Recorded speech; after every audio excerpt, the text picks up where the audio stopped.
What is up, Who Dat Nation? Welcome back inside another edition of the Straight Up Saints podcast presented by Boot Crew Media and Hornitos Tequila, the official tequila of Boot Crew Media. And if you guys are watching on video format, you can check out the code for DraftKings. Use the promo code SUS, all capital letters for Straight Up Saints. Obviously, go help yourself out, win some money on DraftKings. So the Saints and the Buccaneers for the second time this season are going to meet first time around. You guys all know how that one went. It was an emotional roller coaster, I would say, for a game. You have the Saints end up winning.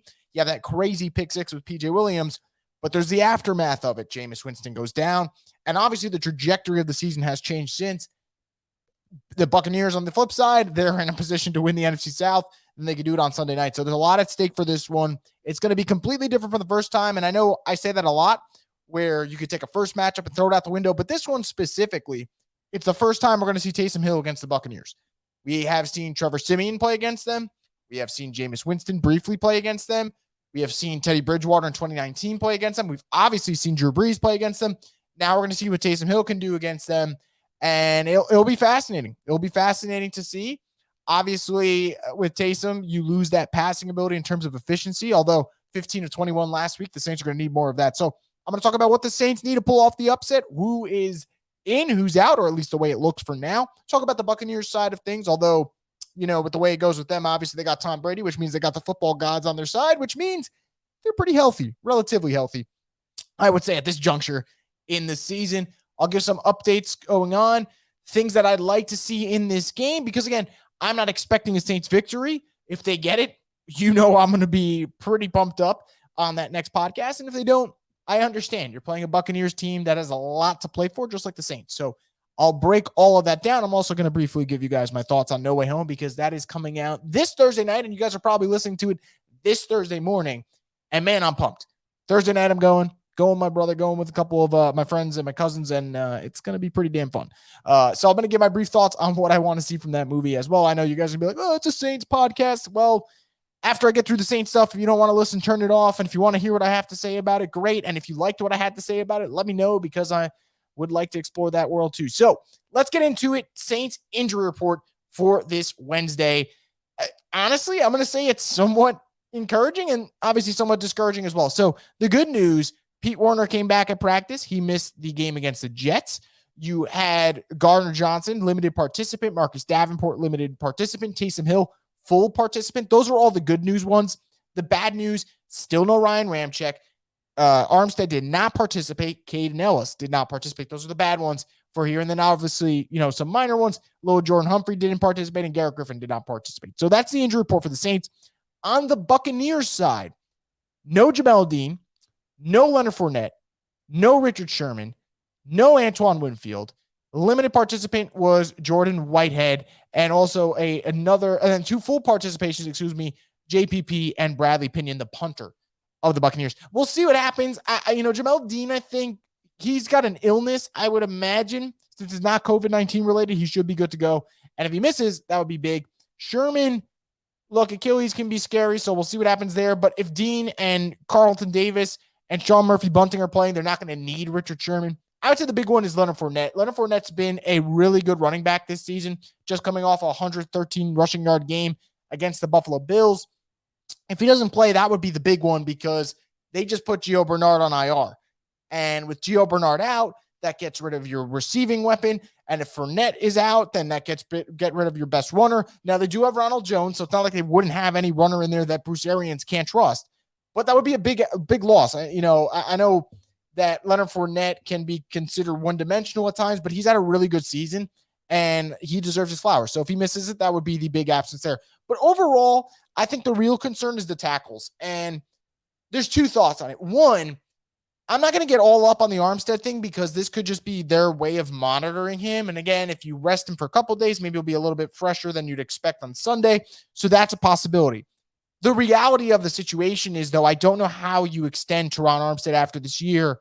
And there's a lot of factors. There's one, the Saints don't have a lot of cap space. Now, I'm not one of those idiots. I know the Saints will find a way to make it work. But the Saints aren't going to be in the luxury of, yes, you will pay Armstead big bucks, and yes, you will pay Marcus Williams big bucks, and you'll be aggressive and add other players. Like, there's just not that scenario, in my opinion. There's a scenario where they can retain certain guys, but I don't know if you can retain all the key players and also add, so I think for Armstead, there's a balance. He is still a really good tackle when healthy. And if you look around the NFL, there's not that many great left tackles, and that would probably put a stress and an emphasis on keeping Teron Armstead.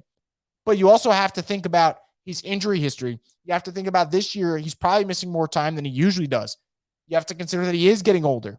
And those are all factors. Now, you can quickly say, Chris, shut up. Teron Armstead's a great player. The Saints need him. And I wouldn't say you're wrong. I would say you're right. But I think there's the balance. So with Armstead, not going to go completely overboard here, but if he does miss this game, yet again, that's another game that the Saints would not have him. Ramczyk on the other side, I don't know what's going on there. This would be 4 weeks, I think, that he's missed. It doesn't seem like he's getting any better, but he wasn't put on IR, which makes no sense.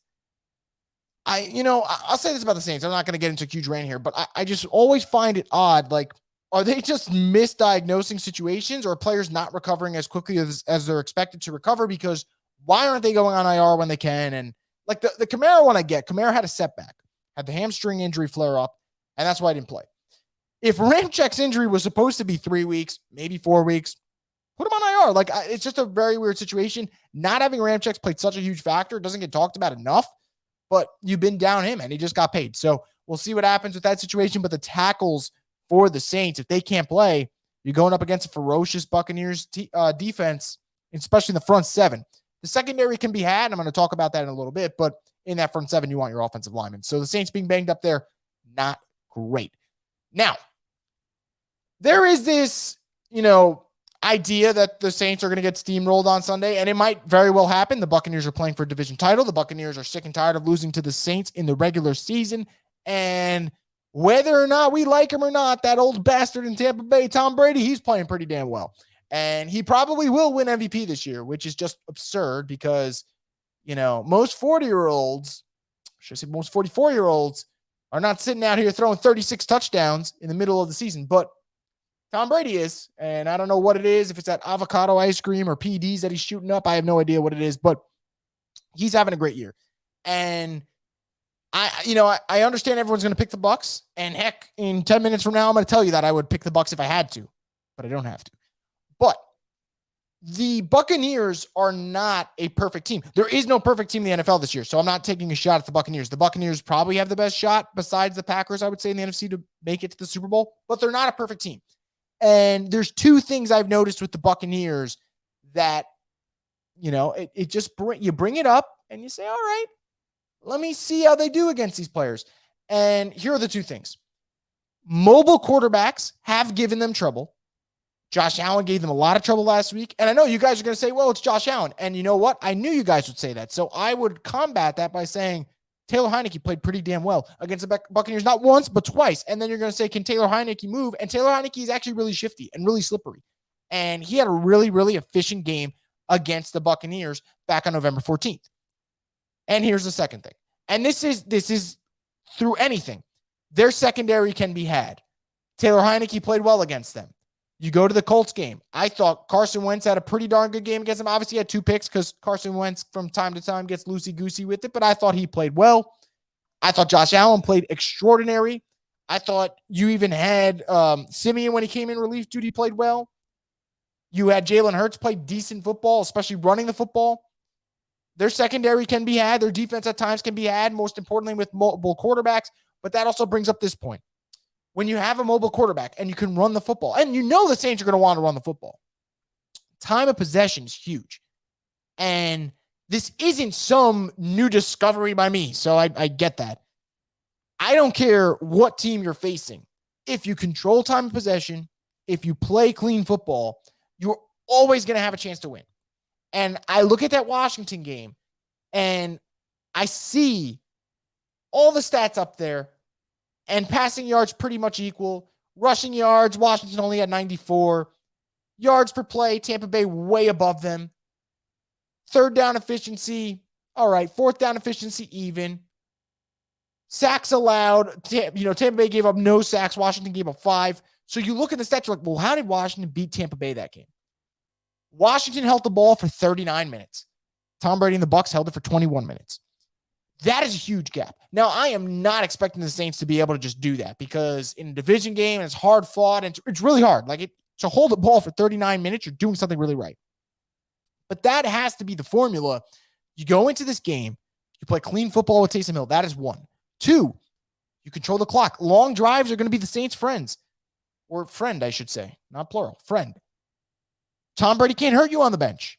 And even if Tom Brady comes in, the Saints have shown they can at least hold up against Tom Brady. And that's part being able to get there with your 3-man rush and being able to get there with your 4-man rush and then having the guys in the back end that can cover.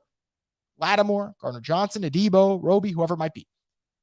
But the control in the clock part, I think, is going to be the biggest factor for this game.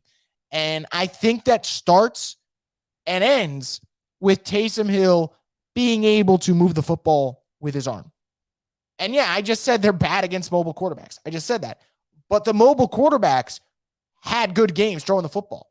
Josh Allen, over 300 passing yards. Taylor Heineke, 26 of 32. That's a damn efficient game. So, yes, Taysom Hill has to be decisive as a runner. Taysom Hill needs to have some big runs. He needs to open up that option and then RPOs. But he needs to be able to be some type of threat with his arm, because if he's not, then the Buccaneers will stack the box. The Devin Whites and Levante Davids of the world will have their way, and you lose this game. And you probably just don't lose this game. You lose it handily. So I think for the Saints, Taysom's got to be able to make plays with his arm. And again, I get it. They don't have weapons, and it's going to be tough, but you're going to have to find a way. And I think that's why you're hearing an emphasis throughout the week of practice that they have to throw the football a little bit more than they've done. Against the Jets, they can just break the Jets' will. Against the Cowboys, they ran the football pretty well with Taysom. Offensive passing game, not great. So that for me is a huge key. The other key in this game, and I talked about it with Brady with a rush, but I'm very curious how the Saints secondary plays. And the Saints have the talent in the secondary, so this has nothing to do about talent. With the offense, a lot of it is talent-based. I don't trust the receivers. The tight ends are in and out of the lineups, although Trautman might come back. He did practice Wednesday, so that's good news for the Saints. The secondary, you got the talent. Marcus Williams, Malcolm Jenkins, Paulson Adebo, Marshawn Lattimore, CJ Gardner-Johnson. The list goes on and on. PJ Williams and Roby as well. Chris Godwin owned the Saints last time they played. He finished the game with 8 catches for $140 and a touchdown. A lot of it was on Gardner-Johnson. I'm really curious, how do the Saints adjust to that? Do they keep it the way it is and ride with Gardner-Johnson on Godwin? Well, that might be tough. Do you get Roby a little bit more burn in there? Like, I'm curious as to how they go about it, but I think that's going to play a really huge factor. Because if Fournette is banged up and Antonio Brown can't play because he decided he wanted to get a fake vaccine card, which is still hilarious. Mike Evans, Marshawn Lattimore, I kind of know what I'm getting there. Evans will probably have a touchdown and 30 yards. And that will be it for the day, if I had to guess. Godwin is the one that he can just eat the clock. He can move the chains. He can just really just pummel you. And that is a factor for me. How do they cover Chris Godwin? Can they control the clock offensively? Can Taysom Hill be okay as a passer? If Taysom Hill goes 15 of 21, or better yet, they'll probably have to throw the ball more than 21 times. If Taysom Hill can go 22 of 29, I think the Saints would sign up for that in a heartbeat. I know I would. 22 of 30, 22-31, I'd take it. So, got to be efficient. Got to get after with the pass rush. Got to be able to have some type of resistance against Chris Godwin. And obviously, a no-brainer here, and I'll just throw this one in there. You got to be able to have field position. You got to be able to control field position, because even last week, Saints scored 30 points, and I was relieved. I tweeted about scoring 30 points and then ... in this economy. They had 30 points, but it didn't feel like 30 points. And I know you guys know what I mean. You didn't watch this game and watch the Saints go up and down the field and up and... No, it was ugly first half. Okay, third quarter. And then fourth quarter, the Jets were like, I don't want to do this shit anymore. Just score your touchdowns. And that's kind of what happened. You're not going to be able to do that against the Buccaneers. You're going to need to be a little bit more methodical. You're going to need to be more consistent. You can't score 6 points in the first half against the Bucs and get away with it. You will lose. So I'm really curious to see how it all goes down. The fact that the Bucs have a chance to clinch the division title, I think that puts a little bit of pressure on them. No pressure's on the Saints. I think there's one good thing. No pressure. No one's going to pick them. Chris Sims, Mike Tirico, even Drew Brees. I think Drew Brees will probably pick the Bucs. Tony Dungy, all of them on NBC when you're watching this Sunday night preview. they're going to pick the Bucs. And I don't blame them, obviously. But the pressure is going to be on them. It's not going to be on the Saints. That could be a good thing. But a tone needs to be set early. And you're not going to get, or at least I don't think, and if we do, my God, Twitter's going to be just burnt to the ground. You're not going to get what we got last year where the Saints just beat the crap out of the Buccaneers on Sunday Night Football. But in that game, the Saints immediately set the tone. Scored quickly, quick 3 and outs. Tom Brady was uncomfortable. And the Saints did that. Now, again, the Brady being uncomfortable thing is going to be such a huge key. As much as I stress Taysom being efficient, the minute Brady's uncomfortable, that changes a lot of things because then your offense isn't moving so well. And, I tweeted, a couple of days ago, so it's because I was talking about the Saints being an 11-point underdog, which I'm not a gambling man, but if I was, I would just say I like that number for the Saints. The Buccaneers offensively, last couple of weeks, 30 points against the Giants, 38 against the Colts, 30 against the Falcons, 33 against the Bills. They're playing great football, so I understand the spread, but I think the Saints just play them so tough in terms of a physicality standpoint that I'm really curious to see what happens. Now, also real quick, I just want to mention something about the Saints-Bucs game the first time while I said throw it out the window. Taysom Hill did not record a catch. Taysom Hill did not record a throw. He did not record a rushing attempt. This was an all Trevor Siemian, Jameis Winston affair. That's why I say throw it out. Because the Buccaneers might confuse the shit out of Taysom Hill, or Taysom Hill might have a Josh Allen-esque game. And whichever way it goes, obviously you're going to get your answer very quick. But that's why I say throw this game out. You're entering a lot of unknown. But I'm really curious.